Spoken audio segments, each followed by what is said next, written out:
ഇന്ന് Friday kitchen സ്പെഷ്യലിൽ നമുക്കൊരു കിഴങ്ങ് മപ്പാസ് ഉണ്ടാക്കി നോക്കിയാലോ. പെട്ടെന്ന് തന്നെ തയ്യാറാക്കാൻ പറ്റുന്ന ഒരു കറിയാണ്.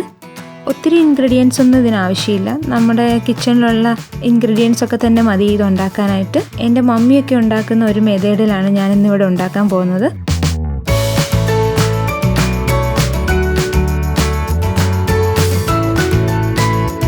അപ്പോൾ എങ്ങനെ തയ്യാറാക്കാൻ നോക്കാം. അതിനായിട്ട് ഒരു പാനിലേക്ക് നമുക്ക് 2 ടേബിൾ സ്പൂൺ വെളിച്ചെണ്ണ ഒഴിച്ചു കൊടുക്കാം.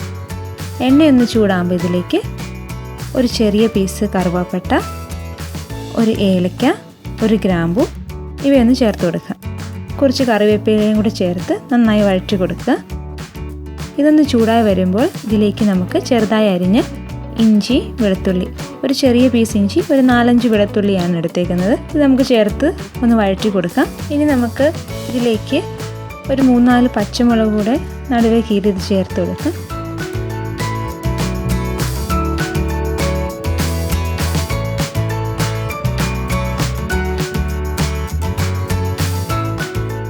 ഇതൊന്ന് വഴണ്ട് വരുമ്പോൾ ഇതിലേക്ക് നമുക്ക് 2 മീഡിയം സൈസ് സവോള അരിഞ്ഞത് ചേർത്ത് നന്നായി വഴറ്റിയെടുക്കണം.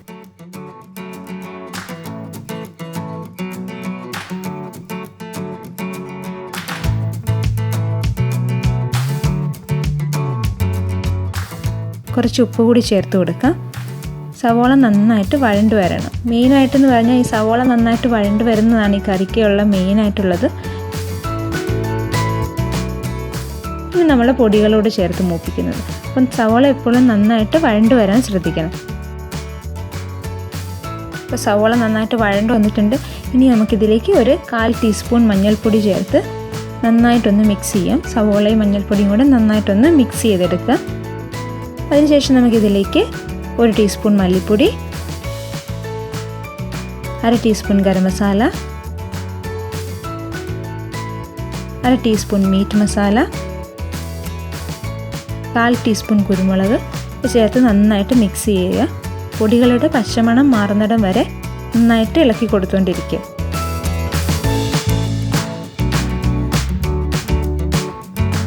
ഇപ്പോൾ പൊടികളുടെ പച്ചമണമൊക്കെ മാറി പൊടിയൊന്ന് മൂത്ത് വന്നിട്ടുണ്ട്. ഇനി ഇതിലേക്ക് നമുക്ക് കിഴങ്ങ് ചേർക്കണം. കിഴങ്ങ് നമ്മൾ പുഴുങ്ങിയ കിഴങ്ങാണിത്. ഒരു 3 ചെറിയ കിഴങ്ങ് പുഴുങ്ങിയതാണിത്. ഈ പുഴുങ്ങിയ കിഴങ്ങ് നമുക്കിതിലേക്ക് ചേർത്ത് കൊടുക്കാം. എന്നിട്ട് നന്നായി മിക്സ് ചെയ്യുക ഈ ഗ്രേവി ആയിട്ട്.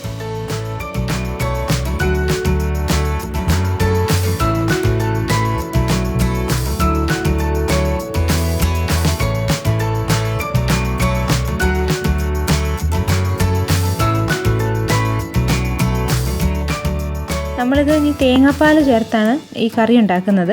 അപ്പോൾ അതിനായിട്ട് 2ാം പാലൂടെ നമുക്ക് ഈ മിക്സിലേക്ക് ചേർത്ത് കൊടുക്കാം. ആവശ്യത്തിന് കുറച്ച് ഉപ്പ് കൂടെ ചേർക്കാം. എന്നിട്ട് നന്നായിട്ടൊന്ന് മിക്സ് ചെയ്യുക. ഇനി തേങ്ങാപ്പാലൊന്ന് തിളയ്ക്കണം. അപ്പോൾ തിളയ്ക്കുന്ന ആ സമയം കൊണ്ട് കിഴങ്ങിലേക്ക് ഈ മസാലയൊക്കെ നന്നായിട്ട് പിടിക്കും.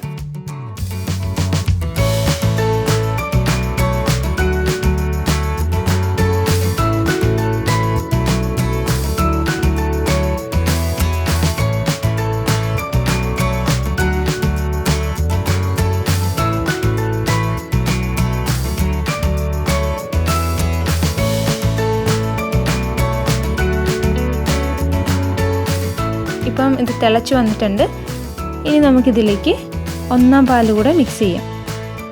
ഈ 1ാം പാൽ മിക്സ് ചെയ്ത ശേഷം തിളയ്ക്കണ്ട, ഒന്ന് നന്നായിട്ട് ചൂടായി കിട്ടിയാൽ മതി. ചെറുതായിട്ടിങ്ങനെ ഒന്ന് ഇളക്കി കൊടുത്തുകൊണ്ടേ ഇരിക്കുക. അപ്പോൾ ഇത് നന്നായിട്ട് ചൂടായിട്ടുണ്ട്. തീ ഓഫ് ചെയ്യാം. ഇനി നമുക്കിതിലേക്ക് കടുക് പൊട്ടിച്ച് ചേർക്കാം.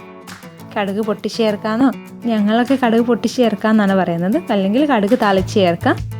ചെറിയ ഉള്ളിയും കുറച്ച് കറിവേപ്പിലയും കൂടി ചേർത്ത് കടുക് പൊട്ടിച്ച് ചേർക്കാം. നമ്മളുടെ ടേസ്റ്റി ആയിട്ടുള്ള കിഴങ്ങ് മപ്പാസ് റെഡി ആയിട്ടുണ്ട്. ഇത് നമുക്ക് എല്ലാത്തിൻ്റെയും കൂടെ നമുക്ക് ഈ ഒരു കറി ഉപയോഗിക്കാൻ പറ്റും.